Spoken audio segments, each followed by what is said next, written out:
ada dua fenomena hukum yang terjadi, yaitu ada pelanggaran protokol kesehatan yang kemudian berujung denda kepada warga negara. Ada lagi kemudian dugaan peristiwa pidana dari pelanggaran protokol kesehatan itu berujung pemanggilan Gubernur DKI. Kalau tidak salah seperti itu ya. Dugaan peristiwa pidana, begitu kalau tidak salah istilahnya. Lalu kan pertanyaan konstitusionalnya adalah, emang kalau protokol kesehatan dilanggar, sanksinya apa? Yang mana sih itu protokol kesehatan? Apakah kemudian protokol kesehatan ini diatur dalam undang-undang karantina kesehatan, undang-undang kekarantinaan kesehatan, yang kemudian itu menjadi rujukan?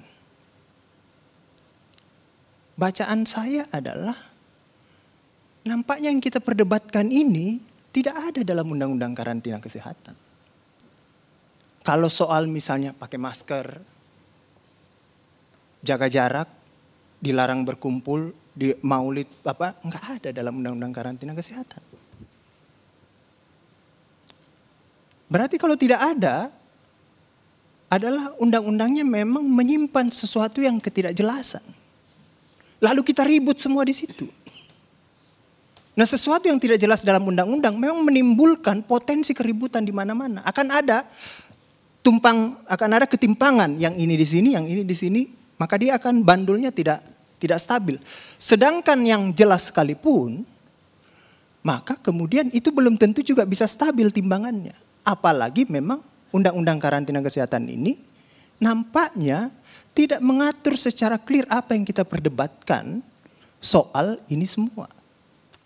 Nggak ada itu undang-undang karantina kesehatan mengatakan kalau misalnya ada orang kumpul-kumpul, maka negara bisa menjatuhkan denda 50 juta sampai 150. Nggak ada itu.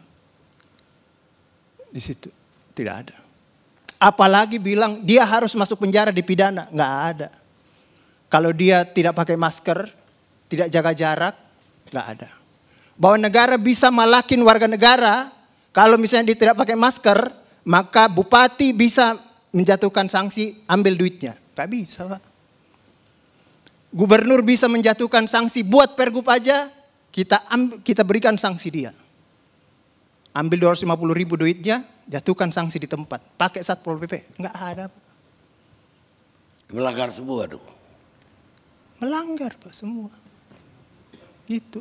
Tidak ada juga yang mengatakan bahwa kumpul-kumpul yang dilakukan maulid itu kemudian harus gubernur yang menjalankan tugas pemerintahan sehari-hari harus diundang memberikan klarifikasi bahwa ada peristiwa pidana. Enggak ada peristiwa pidana di situ.